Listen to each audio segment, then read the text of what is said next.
বুধবার Kolkata street hawkers union অর্থাৎ CITU এর পক্ষ থেকে একটি কর্পোরেশন অভিযান কর্মসূচি নেওয়া হয়।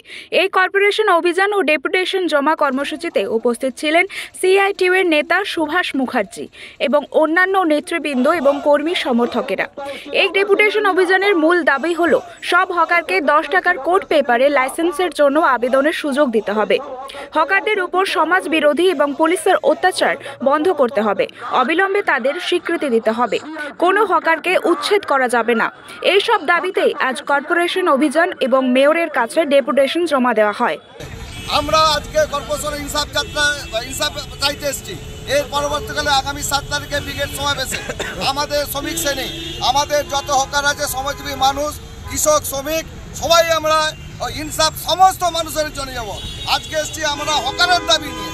আগামী দিনে 7 তারিখে সমস্ত শ্রমজীবী মানুষ আসবে এই ব্রিগেড সমাবেশে সমস্ত মানুষের ইনসাফের জন্য। সমস্ত হকারকে লাইসেন্স দিতে হবে। কলকাতা থেকে ইনায়েত চিকুর রিপোর্ট, ওঙ্কার বাংলা।